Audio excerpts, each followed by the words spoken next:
I'm Paul. And I'm Patrick. And tonight we're going to be talking about Superman, the character that everybody loves and also kind of hates and finds kind of boring. Yeah, Superman is boring. That is, you'll either find that people love Superman or end up saying something like, oh, Superman's boring. And Paul, I've been guilty of saying that in the past. Now, I'm cards on the table. Superman, not my favorite superhero, Mhm. but I actually don't genuinely think Superman is boring. I think if not done well, Superman can easily be boring. Yeah, no, that's the biggest trick here is that the character has been done in the past in certain ways that would kind of suggest a nice, interesting character, but then it is being filled out with kind of just like, oh, it's just our normal Deus Ex Machina, red spandex guy. That's the deepest issue with one of with Superman himself. But yeah, let's jump into kind of things. So we're gonna go Yeah. through the flaws first of what people are griping about Superman. Common enough. Throw out your if you have any kind of issues or flaws that you think the Superman character, or any particular Superman in the movie universe. We're going to be focusing on movies mostly, which just has. So yeah, I think. Do you want to go first? Well, where would you like to start? Because I think the most common thing is we just said he's boring, but when you say why, I think the most common issue is, oh, he's too powerful. He's overpowered. He's Superman. He has every power and is invincible. So where do you go from there? Yeah, the character very much has an issue of essentially just being the trick bag for the superhero universe. It's very much like, oh, we got this really strong guy. Well, we also have a really strong guy who flies, shoots like it's yeah. It feels like Yeah. he's written by a small child who really wants to beat top trumps. You know? Yeah, he is the best card in the deck. Um, and I know we're going to come back and go over this, but it's overpowered is one thing. Mhm. But then invincible is also another. So a lot of people have a big issue with the fact, well, why would Superman ever be afraid of anything? Not only is he so overpowered, he should be able to fix everything, but he's also so invincible, he doesn't really die. And okay, famously, anybody who's into the comics or has watched movies, killing him Yeah. is kind of a thing. Um, and then other people are just like, oh yeah, kryptonite, like what a wang doodle, what a get out of jail free. The Deus Ex that right off his planet, didn't they? Oh, he's his one fatal flaw, kryptonite. But a lot of those people don't realize that pretty much not every, an awful lot of superhero and comic writing, you will have that mechanism used. Like it's not like Superman's the only one. It does happen for others. Yeah, it is. It is very much a a behavior of the time when Superman was built or when Superman was created. The fact that he has like a specific, which has now become essentially the actual word for these kind of things, kryptonite, Yeah, yeah, for exactly. himself, kind of thing, which is an interesting because he used to have a lot more back in the comics, but for movies, yeah, it's now just he needs a stronger foe or kryptonite are the two major things. But once again, you have to have a character or an enemy that's so strong that it's just like, okay, that no one else can fight him, kind of Yeah. thing. So And to be fair, like he once upon a time, first time I ever came across him, he could leap tall buildings in a single bound. He wasn't a flying man. He was an impressively jumping man in some ways. The character has evolved mhm. as all characters do. I think though, in general, in the common consciousness, we're going to be talking about the Superman, at least the tropes around Superman that have been reinforced in movies and TV and animation and stuff, rather than the original Detective Comics. Paul, can I quickly throw in then, so we can get through these? What's wrong with him, so we can then get on with fixing it? He's too Yes, good. He's yes, pure goodness. Everybody hates that. That's the second thing that always comes up. Oh yeah, he's overpowered. He's so Boy Scout. He's so just. Ooh, look at me. I'm good. So he's not at all complex. I disagree with that, but I completely see where it's coming from. When he's told badly, that tends to be one of the things that'll come out of it. Yeah, yeah. It is one of those things that you're kind of looking at and kind of going, "Oh, he is like he's that annoying person who tells on you for doing the tiniest thing." And you're kind of just like, "I don't like that character." It feels too easy written, you know, kind of thing. Yeah. Another one with the goodness thing is his alter ego also being too good, but also weirdly being able to hide himself quite easily with the Yeah. pair of glasses. Yeah, I think the whole idea of Clark Kent and Superman, because let's face it, the one of the great things about Superman is the fact that he's a bit of a trinity. He's Kal-El, he's his original himself, pre-orphaned. He's Clark Kent, and he's Superman. But the idea that you can go and fool people, especially one of the best investigative reporters in the entire world, you could sit beside her all day and then take off your glasses, and she's going to go, "Where did you go? Oh my God, you're Superman now." It is a bit of a tough one to take, Paul. I will admit that. Yeah, it is. It is things, and like with him hiding, like yeah, the glasses thing, like, and then the curl in the hair, as you can see with which goes it is this Christopher Reeves. yeah but yeah, so the other one is the alien part, as you were mentioning, the orphan kind of like alien story. That's a bit of a it's that Yeah, like it's a bit of a clutching at he's not straws. Superman. He's actually Super Alien Man. Um, and I think the people that bring that up are usually the people who are not into any of this, and then they get a small amount of information and they just want to kind of throw it back a little bit. Yeah, That's one that I think comes up from people with a negative agenda more often than anything else. yeah, it's also a low hanging fruit kind of one, Yeah, yeah. kind of thing. And then on to, I guess, the more visual, another more visual part, which is the suit. Let's face it, much like kryptonite has become a byword, um, the reason people think of capes for superheroes is Superman. Uh, the problem is most people are like, yeah, a cape and wearing your underwear as outerwear. Um, it feels like a joke now, if you Yeah, know what I mean, to a lot of people. Yet they fully accept that it's been around so long that it actually created a whole, it stamped in in the common consciousness a visual of capes and superhero suits with boots and pants and belts and things like that and symbols. But it is a bit hokey. If you were starting again today, would you, for the movies or TV, create Superman in this costume if he'd never existed? Probably not. You wouldn't get it past a producer. They'd mm. be like, "No, no way."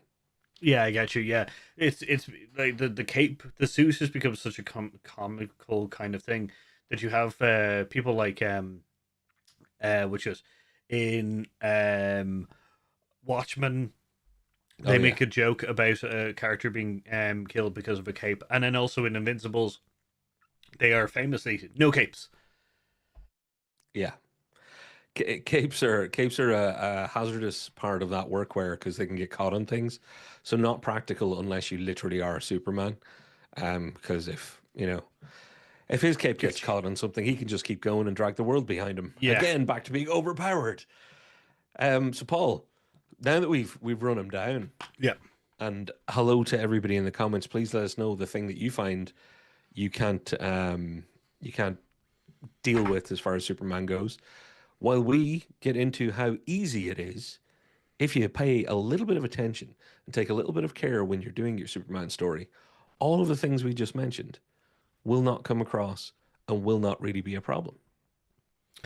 yeah. So fixing the character. Sorry, had a coughing fit there.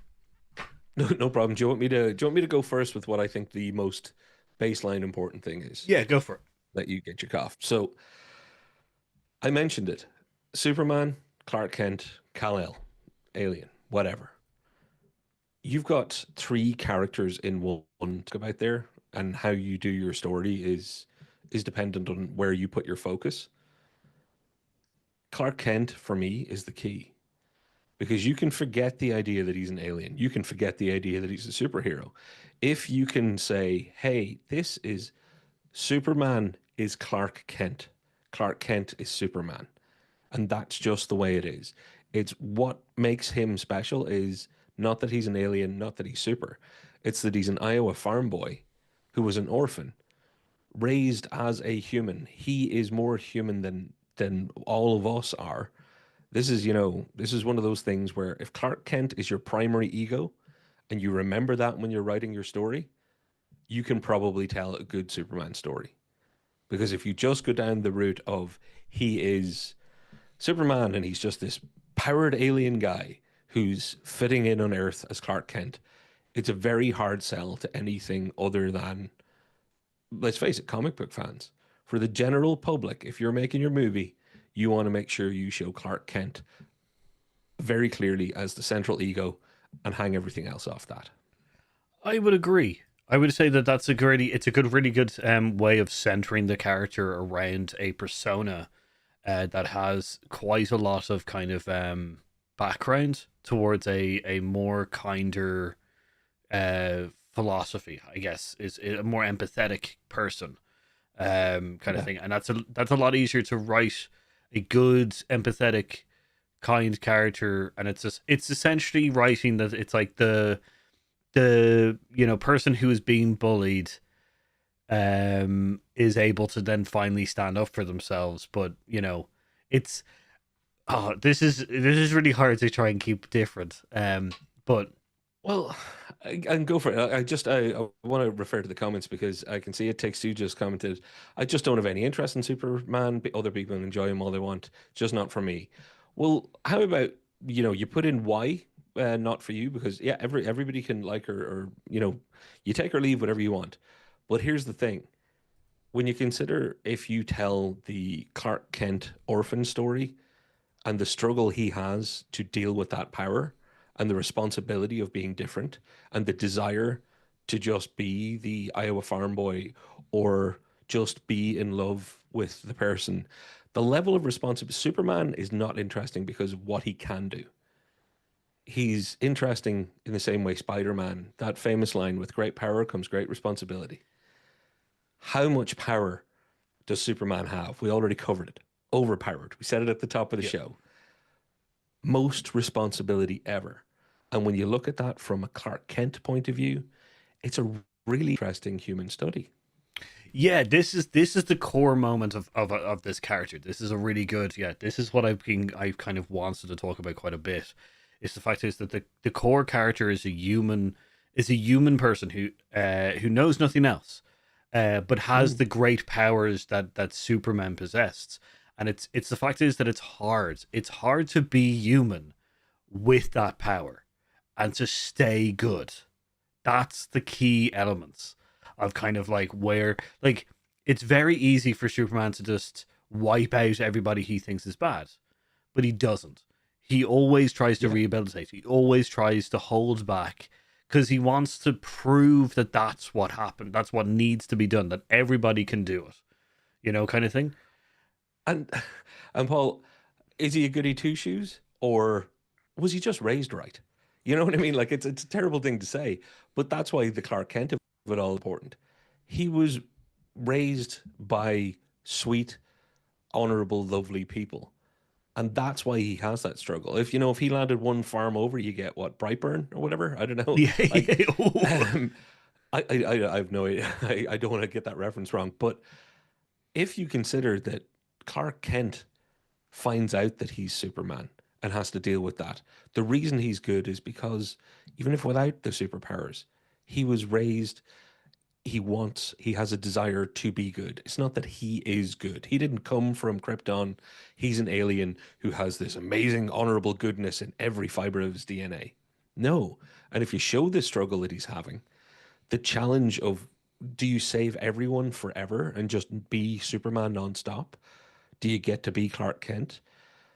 Like people overthink this, and there's a lot of suffering inside the Clark Kent Superman story. And it's just not told often enough. That is, yeah, that's an amazing thing with this character. The goodness to kind of do the we're going to some of the flaws. The goodness and the alien part.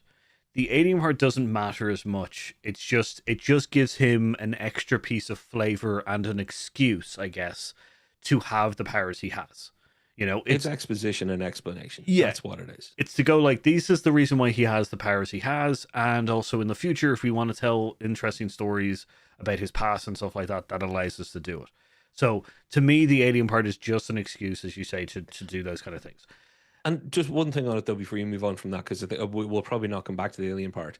It does make him the ultimate outsider as well, Well, and this that's is the way it should be used. It should relate back to his loss, not his, his separation from humans. It's supposed to be exposition for, or explanation for his powers, but also explanation for that human sense of where did I come from? What am I from? yeah, this was I was actually going to link it into the goodness part. It's the fact is that he is the de facto outsider, as you say. He is essentially the person who is looking in on what's going on. He's always looking in, and he's always trying to be specifically human.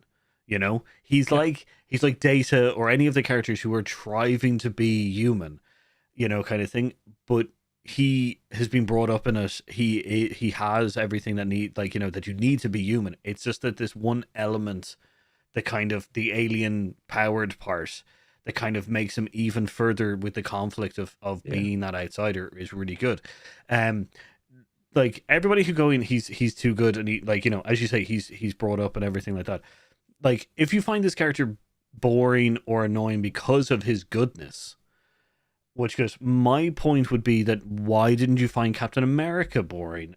Because he has the same core values that Clark Kent slash Superman has.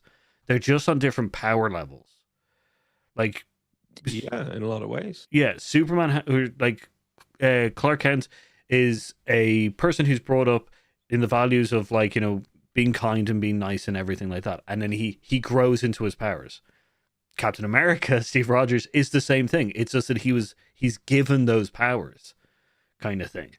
And honestly, so is Peter Parker. Like Yeah, Peter well, Parker's not a bad kid. He's just happens to be being shown at the kid stage usually. But a grown Peter Parker, a Captain America, these are heroes. These are people who feel a responsibility to do right. Whether they have powers or not, they wanted to do right. Just so happens that, there is no change there's no spider bite, there's no super serum. Superman or Clark Kent showed up with Superman abilities. He had it from birth. and like with Superman or with Spider Man, the whole thing with Spider Man is the fact is that yeah, great power comes with great responsibility. But the fact is that he's also the neighborhood Spider Man. He's the neighborhood hero. The fact is that he wants to protect people because he can. You Yeah. know, he has this thing inside him that he wants to be able to he wants to use to help people, and it's the same thing.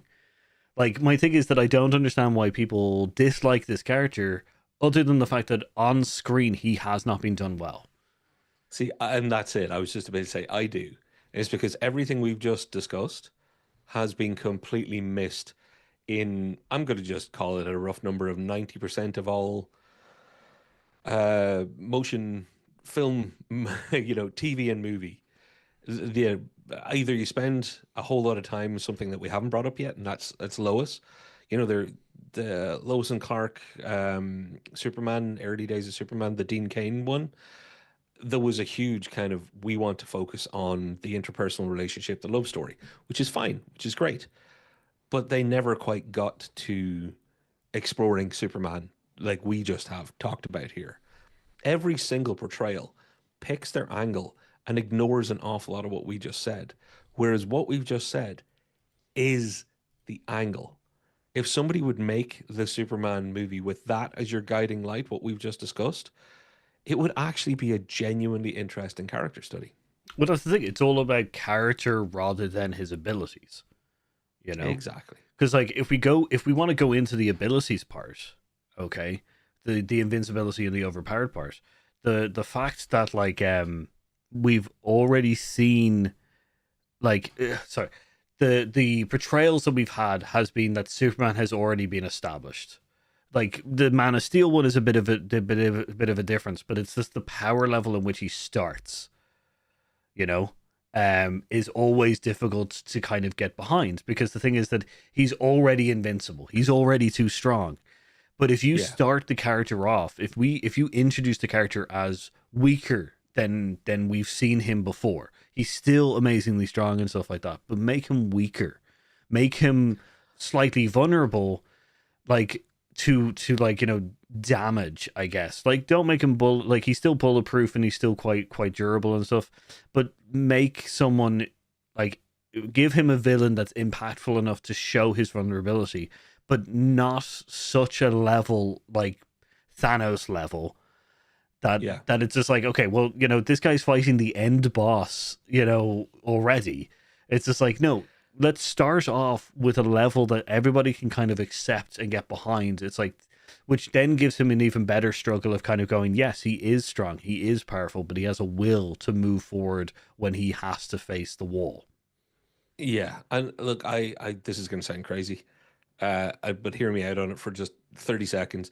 I think you could do a really good Superman story without a villain at all, which is very rare, because you can give him, and even with a villain, the key thing here is, I think, if you're going to make a new Superman movie, James Gunn, if you're listening, give him a character arc that doesn't just involve saving the day or him being in love, but it's actually shows significant change in Clark Kent more than once in the story. Because you can have focus for part of your story on his struggles with the responsibility of he is not able to save everybody instantaneously. Hmm. So he's Superman. Um, there's no appetite for that though, because it's very hard to market that. Sorry, I'll fix my video. You go Just for it. while you're doing that, Wishes, I can see that the examples are ordinary people who have extraordinary abilities thrust upon them. Superman is a person with extraordinary abilities who's brought up like an ordinary person. He's not. Don't forget that he is an ordinary person who slowly develops the powers as he accepts the radiation. It is the same thing, and but the main focus is the responsibility part rather than the abilities. It's the fact is that all of these people have responsibility thrust upon them, including Superman does. It's just that Yeah, he had them he had his powers as a child. and his level of responsibility is just off the charts. I'm gonna, Paul. We've got about 2 minutes before break. I'm just gonna say this: if I ask you the question of, would you be able to conceivably live as a superhero at, let's say, Spider-Man's level, where you know you can do what you can and you're not always going to be able to save everyone. You're going to have your Uncle Ben moments. It's going to be tragic, but you think that you can do some good individually in the world. You would take that on as a responsibility. I would try. Yeah. Now, if I said, I'm going to give you the power of essentially a god, Hmm. and then I'm going to advertise to everybody that you could have saved them, and then you're not going to be able to, or else you're going to be nonstop moving forever, as long as you live, trying to save everybody from every single thing. Would you choose to do that? Oh, if I'm given that power, I'm becoming the crime lord's version of Superman immediately. Like, I'm becoming a dictator. Yeah. Like, and that's Yeah, just it's because I don't have the core to do it. I don't have the core to be good. he's asked a ridiculous thing compared to most other superheroes. So, Paul, did you want to duck out to one of our little sponsors and Yes. come back? Yeah, we'll come back and close off. We'll be back in a couple of seconds. And welcome back. Which good. Yeah, we're talking about Superman who, with his flaws and how to fix them, essentially, or the more interesting kind of focus areas on the character itself.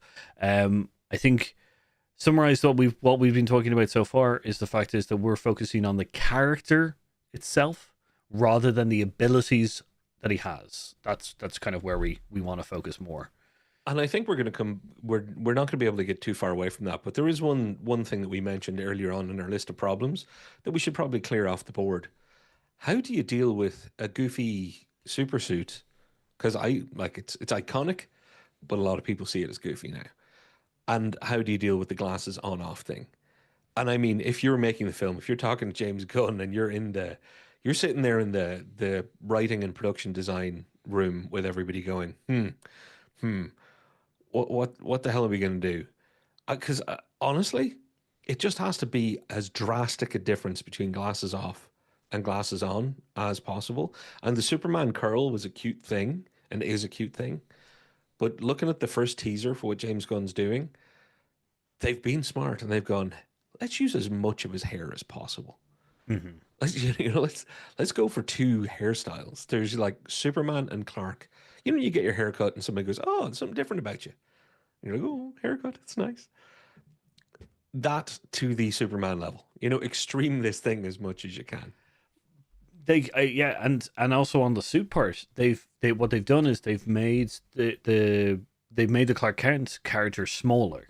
Like the suit, like bulks him out more because it's got a little padding, it's got a little kind of extra kind of stuff, which is a really good physical difference as well. So not only does he have a different hairstyle, like different look and feel and stuff, he looks physically different, as in he looks physically smaller as Clark Kent than he is as Superman, and it's all because of the suit itself.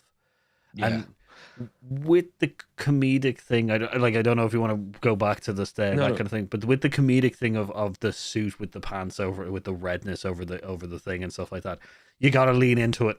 You got to Yeah. lean into it and just make fun of it yourself. Like, Oh no, turn into the skid. It's the only way you're coming out of this one alive. Just e- go good and hard. Respect that it's iconic, and enjoy it.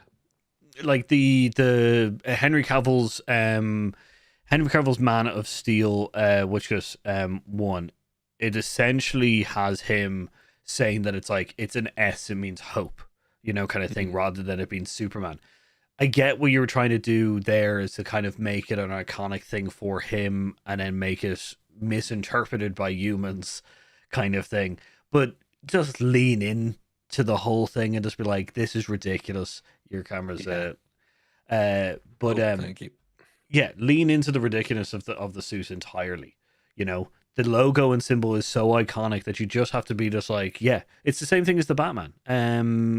Patterson's Batman. The fact is that it's actually the gun that shot his parents.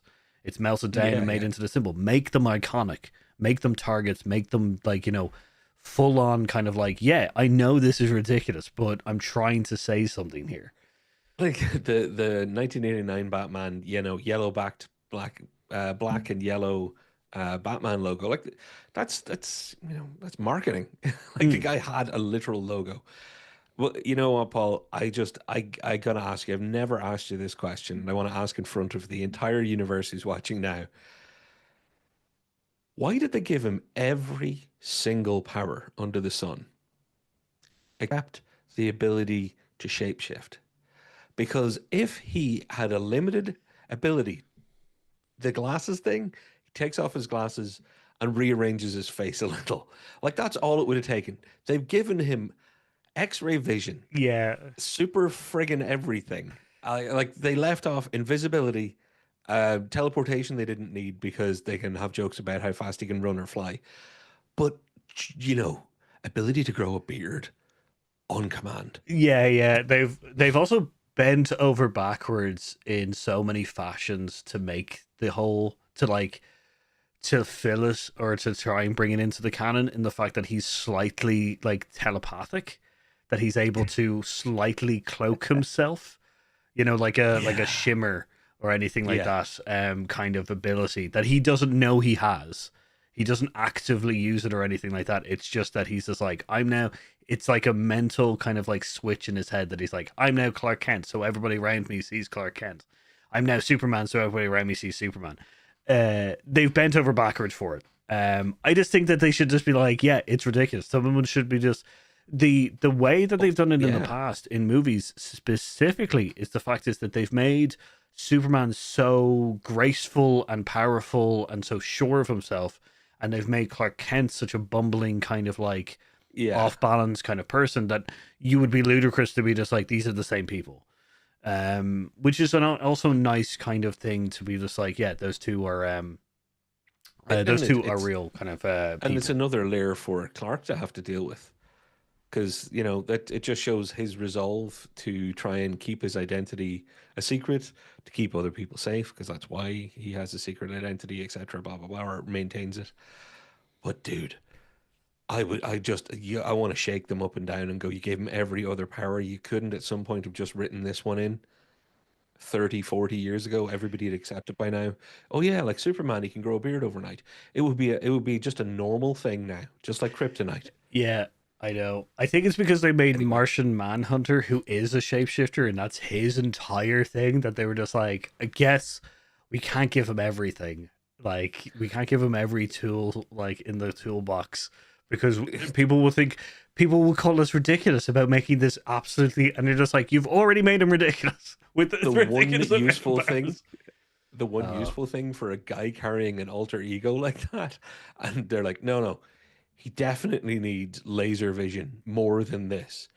Like, get out of town. Anyway, yeah, no, it's me poking fun. Oh, hey, we got Pop Culture in the chat. Pop, it is great to see you. Happy 2025. I hope the family are all doing well. Can't stay long, but just wanted to say Happy New Year. My advice is for not making Superman boring, to give him a real personality. Yeah.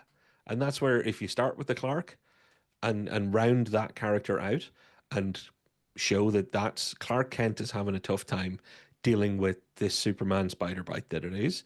He's having a tough time dealing with being an orphan, an outsider via being an alien, also an outsider by no one else can understand the pressure he's under. That's what we've discussed so far. You're right on the money. And I think, Paul, we're probably going to have to wait till the next incarnation for somebody to do that. Because what we've described is not what James Gunn's going to be doing. I think we can safely say that. He's starting off from a much more people know Superman. We're jumping off and we're getting to it.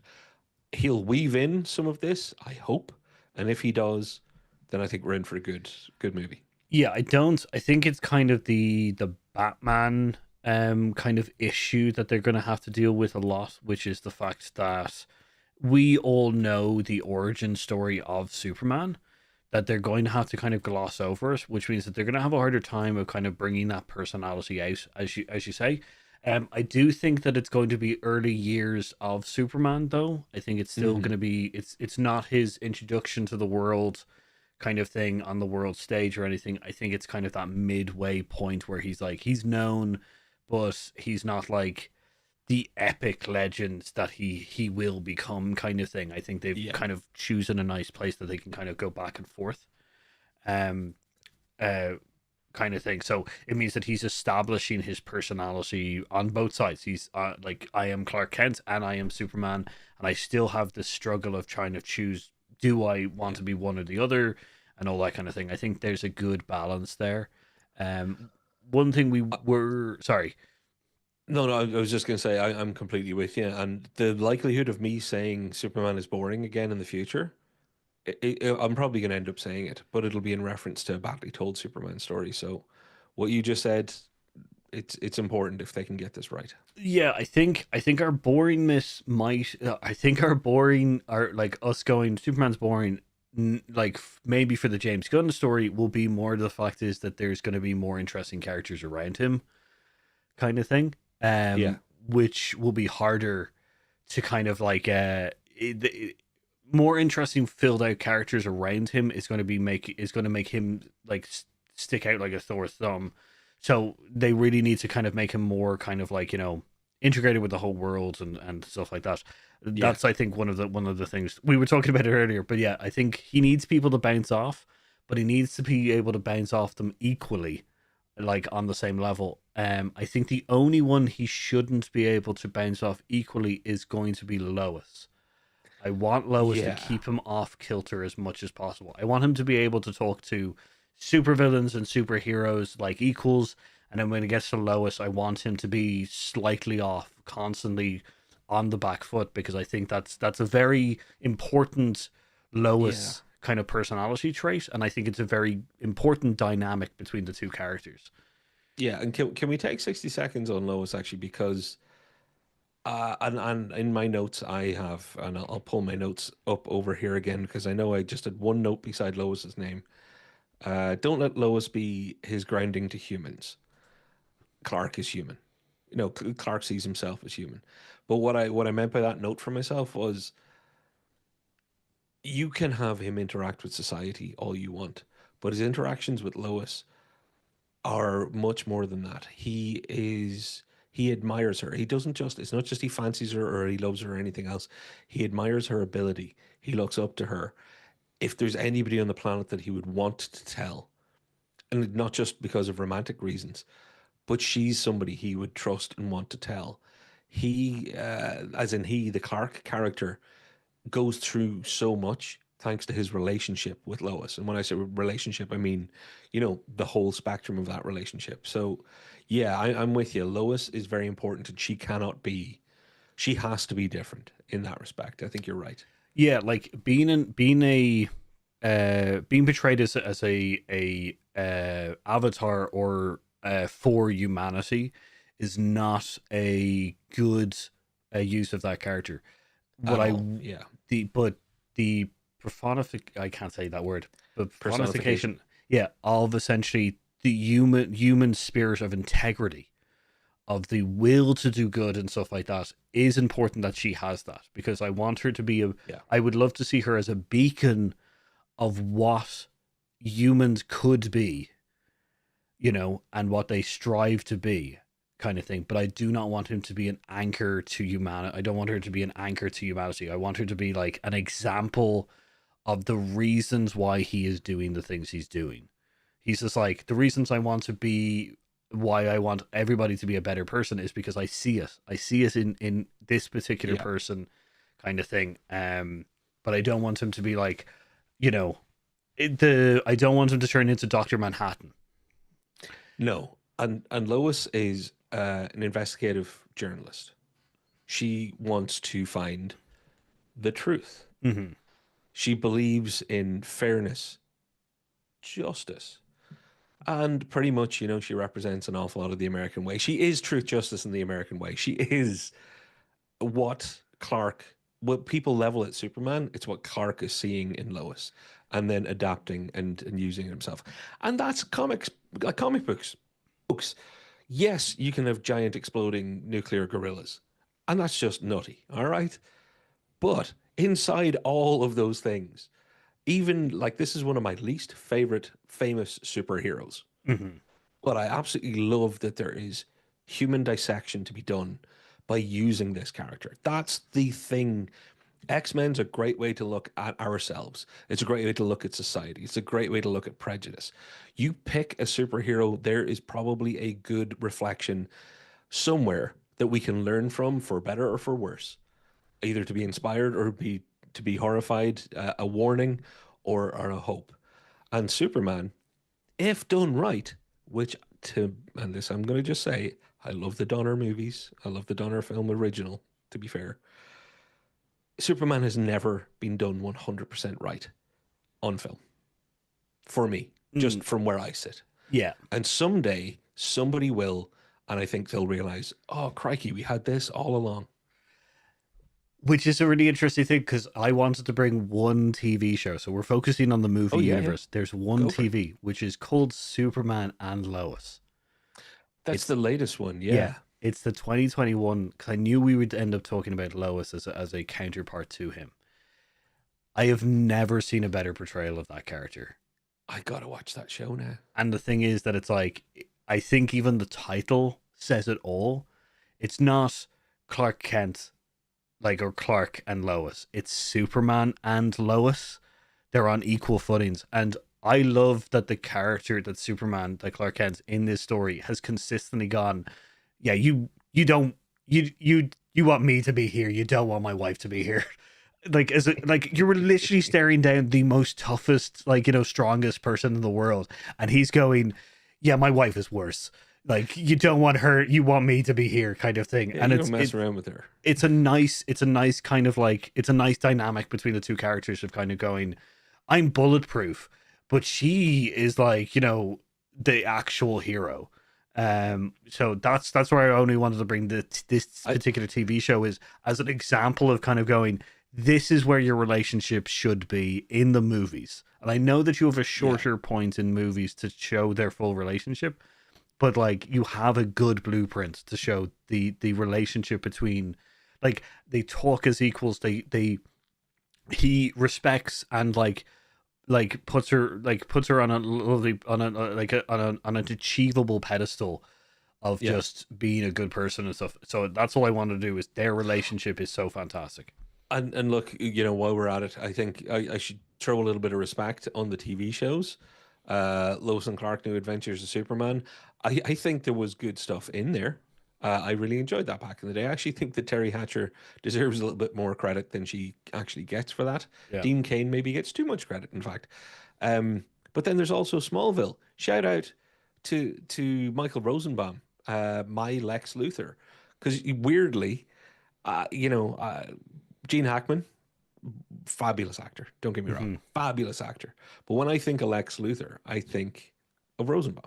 I think of his portrayal in Smallville. And they did try and do some of the things that we talked about. They just never quite stuck with it enough because Yeah. they were a CW show. And I get the business. It's a show business. You can't avoid that. But yeah, so Paul, I don't think we can make a stronger case, but No. also I don't think anybody's going to let us make. I don't think they're going to can James Gunn and say, you know what, these two guys on YouTube, they're the ones that we need. I wish. Oh man, that would be great. Um, just an interesting point on Smallville. Lex Luthor. He's James Gunn's favorite Lex Luthor. That does not surprise me. Yeah, he said it on a podcast with him on it. So I actually think he's a really good actor. You know, I've hmm. seen him in a lot of things over the years. He pops up way more than you'd think, and I think he's got the goods. He deserved a bigger career. I would agree. I think the Lex Luthor character was should have just been the beginning Yeah, of a absolutely. bigger story for him. Um, but yeah, I'm hoping, I like, automatically being told by James Gunn that you're his favorite Lex Luthor is a absolute dream. Yeah, So you get that framed. yeah. You write that review of yourself, you know, and put that in your bathroom wall. That's one you'd keep. So we're talking about kind of the what James Gunn needs to do with his Superman, and what does in general that character, kind of that Superman Clark Kent, needs with Lois as well, I kind of think. To not to mention that they have a lot of people that they're going to bring into this movie and stuff like that. And we do know that like Supergirl has been into production, kind of thing, um, which is an interesting kind of part to the story as well, because they also kind of entirely they're good mirror kind of comparisons to the characters. One is brought up in the world, and one is fully kind of grown up and Mm. thrust into this world. So I'd be interested in seeing how they kind of go about with those characters, as long as they follow our semi blueprint of what the Superman kind of needs to be able to Yeah. move forward. So Fingers crossed. I'm still hopeful, but I'm just that optimistic kind of guy. yeah, I think, yeah, I'm hoping. I trust James Gunn to be good, but we'll have to see. Um, So, which is, let us know down in the comments down below what you think is Superman's greatest flaws. What you think is the most important part to focus on as a character. Is it his abilities? Is it his personality? What do you like about the character? What do you dislike about the character? As we said, there's some this interesting kind of there's people who are just not interested, but you can definitely make comparisons to other superheroes about the same story and stuff. But I'd like to get, what do you think is his biggest flaws? What do you think to how to fix them? Don't forget to like, subscribe, and ring that notification bell as well. There you go. Do what that man just said, and join us on our next video when we'll be talking about God knows what. Won't be Superman though. It'll be something even better. Paul, I'd like to say thank you for this great episode. I have been Patrick, I've been Paul. and we've been Heroes Out. See you next time. See you later.